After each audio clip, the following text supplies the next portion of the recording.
Сайн бацхан хүүхдүүдээ за өнөөдрийнхөө хичээлээр бүгдээрээ үржих үйлдэл дээр дан болон давхар тэгштгэл бодож сурцгаанаа. За үржих үйлдэлийн хувьд дан тэгштгэл дээр хоёр төрлийн бодлого байдаг. X-ийг үржих нь 5 тэнцүү 10, 5-ыг үржих нь x тэнцүү 10. Энэ үржүүрүүдийнх нь байр солигдчихсан байгаа. За энэ тохиолдолд яаж бодд юм бэ гэдэг бүгдээр харцгаа. За эхний бодлогыг хүүхдүүд маань шууд цээжрээ 2 гэдгийг харж чадж байгаа. Тэгэхээр энийг бодлтын нэгтээ 10-ыг 5 хуваагаад хариугаа гарганаа. За ингээд шалгаж үзэх хэрэгтэй тийм ээ. Тэгштгэл бодож байгаа бол 2-ыг 5-аар үржлэхэд 10 гарна. Хариу маань 100 гарсан байна. За дараагийн бодлого 5-ыг x-ээр үржлэхэд бас 10 гарна. Энэ маань бас хүүхдүүд маань 2 гэдгийг харж чадчих байгаа. Тэгэхээр бичиглээ ихтэй 5-ыг 10-ыг хуваах нь 5 тэнцүү 2. За шалгаж үзье. 5-ыг 2-оор үржүүлэхэд бас 10 гардаг. Тийм учраас хариу маань 100 гарчээ. За тэгэхээр яг нь үржигдэхүүнүүдийн байр солигдоход үржүр нь адилхан гарнаа. 2-ыг 5-аар үржүүлэхэд 10 гарах нь 5-ыг 2-оор үржүүлэхэд бас 10 гарах нэ. За тэгвэл бүгдээрээ бодлогон дээр бодож үзцгээе. За ерөөсөө үржих үйлдэл дээр хуваахан байна гэдгийг л та нар маань эндээс хараад авах юм. За x-ийг 5-аар үржүүлэхэд 75 гардаг юм. X-ийг олохдоо 75-ыг 5-д хуваачин тийм ээ. За ингээд x маань 15 гарах нэ. X тэнцүү 15. За тэгээд шалгаж үзэх хэрэгтэй тийм ээ. X буюу x-ийн хооронд 15-ыг орлуулад 15-ыг үржихэд 5, 15-ыг 5-аар үржүүллээ. 75 хариу нь гарч байгаа учраас бидний хариу 100 гарсан байна. За хоёр дахь бодлого.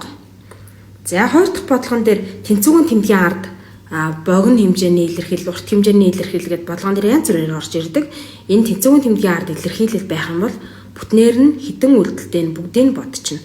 Нэмэх нь үржих нь хуваах нь хамаагүй.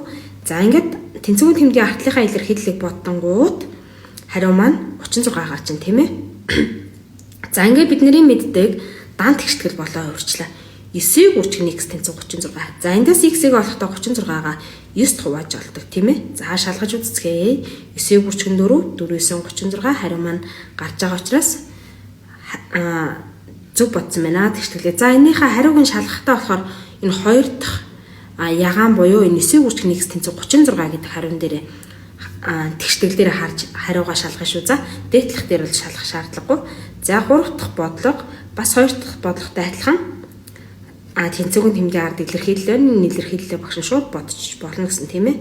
За ингээ хариу маань x-ийг үржих нь 6 тэнцүү 438 болж хувирлаа. За ингээ бидний мэддэг дан тэгштгэл байна.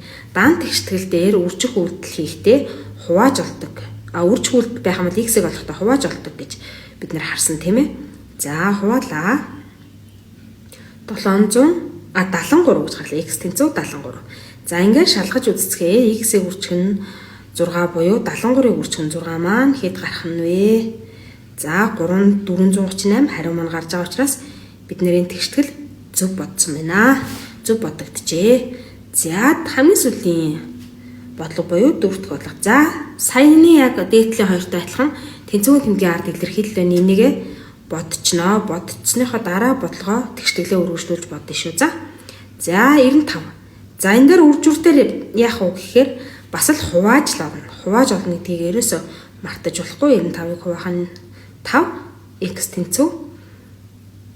За хуваацгаа x тэнцүү 19 гарч байна. За 19-өө бичлээ шалгаад үзье. 5-ыг үржих нь x буюу 19 тэнцүү хэд гарах нь вэ? 5-ыг 19-оор үржүүлж үзэхэд 95 гарч ин хариу маань таарж байгаа учраас энэ ногоон тэгшгэлтэй хариу маань таарж байгаа учраас энэ тэгштгэлийн маань хариу 19 100 гарчээ. За ингээ бүгдээрээ давхар тэгштгэл рүү орцгоё. За одоо бүгдээрээ үржих үйлдэлээр давхар тэгштэглээ бодцгоё. За эхний бодлогыг багш нь та нар минь харж байгаа тийм ээ. За энийг бодохдоо хэдийг 9-оор үржүүлвэл 846 гарах вэ? Энэ цэнхрийг тэр жигээр нь x гэж төсөөлнө. Тэгвэл үржих үйлдэл дээр яах вэ? 9-өө хувааж өгдөг тийм энэ цэнхэр маань бүтнээрээ x гэж төсөөлөх шүү. За x дээр 49 тэнцүү 846-г хуваах нь 9. За энийг хуваач тийм ээ. За хуваалаа 94 гарч ин x дээр 49 маань 94-тэй тэнцүү байна. За ингээд бидний мэддэг дан тэгштгэл рүү шилжчихлээ. За давхарч байсан данч байсан ерөөсө дан гэж төсөөлж бодох нь шүү. За нийлбэр дээр яадаг вэ гэхээр хасдаг тийм ээ. X тэнцүү 94-өөс 49. За хаслаа x тэнцүү 45. За одоо сайн байна, шалгаж үзнэ. За заавал шалгаж үзэх хэрэгтэй. 45 дээр нэмэх нь 49. За гарч ирсэн хариугаа 9-оор үржүүлээ 846 хариу маань гарч ийн. Бид нэр зөв боджээ. За хоёр дахь бодлого. За одоо энэ бүтэн ингээ хаалтанд байгаа x-тэй хэсгийгээ ерөөсөө яах нь x гэж үзчих гэнэ. 3-ыг хэдээр үржүүлвэл 290 гарах вэ? Тэгэхээр цэнхэр хэсэг маань тэр чигээр x гэсэн үг тийм ээ. X дээр нэмэх нь 91 тэнцүү үржүүр маань хуваах болдог. X нурдаа байна уу, хойно байна уу хамаагүй тийм ээ. За хуваалаа 291-ийг 3-т хуваахаар 97 гарч ийн. За x дээр нэмэх нь 91 тэнцүү 97. Ингээд бидний мэддэг дан тэгштгэл рүү шилжчихлээ шүү дээ. За нийлбэр байгаа үед хасаж олдог тийм ээ x-ээ 97-аас 91 тэнцүү 6x тэнцүү 6. За шалгаж үзцгээе. За 6 дээр 91-ийг нэмээд 97-гоо 3-аар үржүүлэх юм бол 291 гарч ийн. Хариу маань таарлаа. За 3 дахь бодлого. Дөрвийг хэдээр үржүүлвэл 428 гарах вэ? За бас л хувааж болно. X-ээс хасах нь 83 тэнцүү 428 хуваах нь 4. За хуваалаа. За хуваах үйлдэлээ багш нь заацсан учраас энэ дээр цаг алдахгүйгээр шууд яваад байгаа шүү. За X-ээс 83-ыг хасахад 107 гарт юм. Тэгвэл одоо энэ бас бидний мэддэг дан тэгштгэл рүү орчлоо. За хасах үйлдэл дээр хасагдагчаа болохын тулд нэмж олдог тийм ээ. Ялгар болон хасагч хоёрын хооронд нэмэхэд хасагдагч маань гарч ирнэ. За нэмэхээр 190 болж ийн.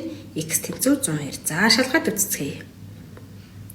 За дан тэгштэглээл маш сайн бодоод сурчих юм бол давхар тэгштгэл амархан байгаа зөвхтүүдээ. За тэгээд дан тэгштгэл давхар тэгштгэл дээрээ жоохон төөрөх юм бол дан тэгштэглүүдээ дахин сайн бодно шүү. За 428 гарсан.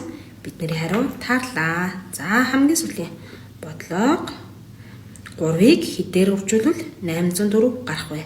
783-аас хасах нь x тэнцүү 804-ийг хуваах нь 3. За үрж үйлдэлээр ерөөсө хуваах л болж орж ийн гэдэг маш сайн анзаарна. За жишээ нь 873-аас хасах нь x тэнцүү 804-ийг хуваах нь 3. Дээдлэх нь биш, доотлох нь юм байсан бол яах нь вэ?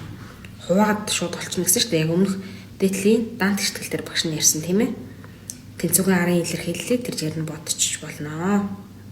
Ер нь бол бодно. За ингээ хариу нь 268. За ингээ бидний мэддэг дан тэгштгэл рүү шилжчихлээ. 873-аас x-ийг хасахад 268 бол x маань 873-аас 268-ыг хасахад x маань гарч ирнэ. За хаслаа 515 гарч ийн. X маань 515 гарах нэ. За энэ дээр яг нь дан тэгштгэл гэж төсөөлөл бодоод тахна байна. За шалгаж үзцгээе тийм ээ. За 300 x-ийн хооронд энэ x тэнцүү гэсэн тоогоо бичнэ штэ. За хаслаа. Хасаад гарсан хариугаа 3-аар үржүүлэх ёстой. За хариу маань 804 гарч ийн. Ингээ бидний хариу таарлаа. За ингээд бүгдэнд нь амжилт хүсье. Ямар ч гэсэн бүгдээрээ хэдээр үржүүлж ийн гэдгийг маш сайн харах нь шүү. Тэгэд алийг нь x гэж авах вэ гэдгийг бас харах нь тийм ээ.